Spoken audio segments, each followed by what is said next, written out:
SCP-261 Object Class Safe. SCP-261 appears to be a large black vending machine with no front glass panel and a small keypad on the right side.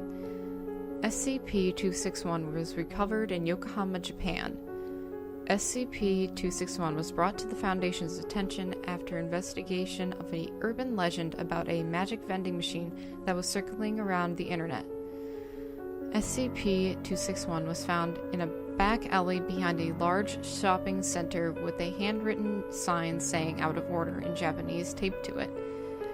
SCP-261 had no marks or identification of any kind, and no locals remember when or how it came to be in its current location.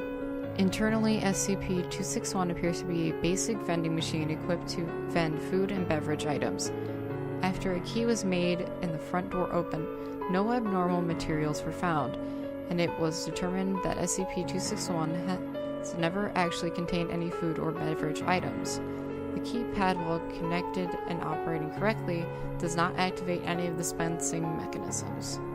When money is placed into SCP-261 and a 3-digit number is entered on the keypad, SCP-261 will vend a random item.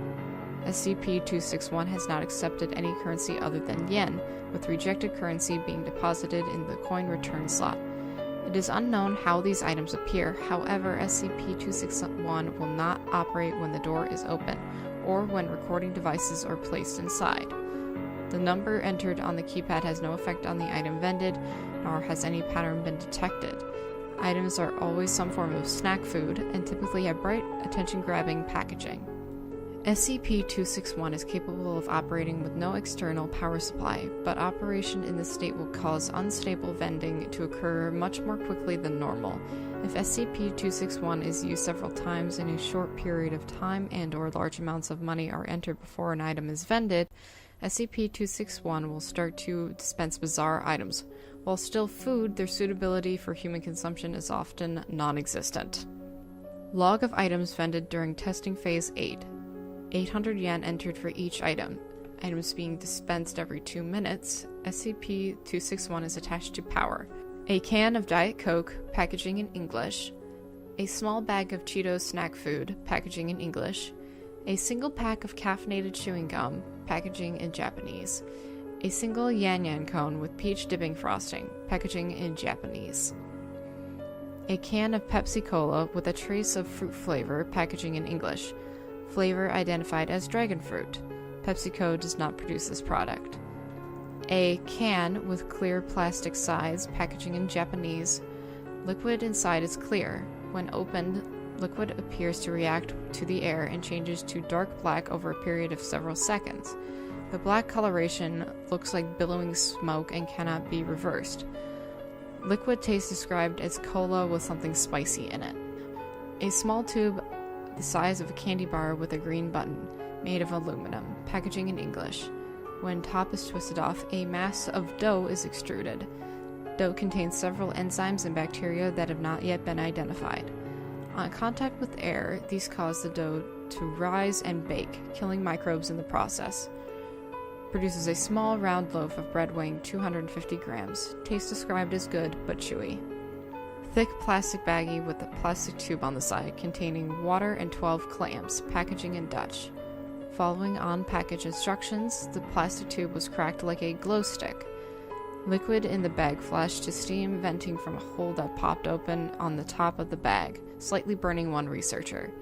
Steaming finished after 38 seconds, after which clams were found to be fully cooked and infused with a mild lemon flavor. On investigation, clams matched no recorded species. Small mesh bag filled with small multicolored pyramids, packaging in an unknown language. Pyramids found to be very hard and unpleasant tasting, compared to chalk in taste and consistency. When placed in hot water, the pyramids open and produce strings that quickly dissolve. Coloring the water is the same shade as the pyramid. Water had no additional taste, but testing revealed a sharp increase in mineral, carbohydrate, and protein content, with several minerals unidentified at the present time. This content was found to be consistent with the recommended daily intake for nutrients for adult humans. Researchers ingested the water reported stomach cramps 2 hours later, but no other effects. Aluminum box with small glass window on the side, and a large round button on the top. Packaging for an unknown language. Box is seamless and appears to be filled with small round animals covered in fur, each with 3 paws and a single large eye. Pressing the button causes the inside of the box to rapidly become superheated, cooking the small animals alive. Muffled noises and scratching were heard for several seconds during the cooking process. After 1 minute, 30 seconds, the front panel opens and gives access to the now cooked animals. Professor Kane volunteered to eat the animals, with no other researchers willing to do so. Taste described as crunchy and very spicy with a small hint of beef. Tall, thin aluminum can packaging in unknown language. Open the can causes a chemical reaction with the liquid inside the can. The liquid is apparently not intended for oxygenation atmosphere and detonated violently, causing several injuries and killing 2 researchers. Testing discontinued and area closed. Testing area observed to smell like citrus for several days. Special containment procedures. Any access to SCP-261 must be approved by staff with Level 2 security clearance or higher. Any and all items dispensed by SCP-261 must be recorded along with the amount of money entered and the amount of time elapsed between uses. Currently, SCP-261 may be used only 10 times in a 24-hour period, with no transaction exceeding the equivalent of 500 Japanese yen.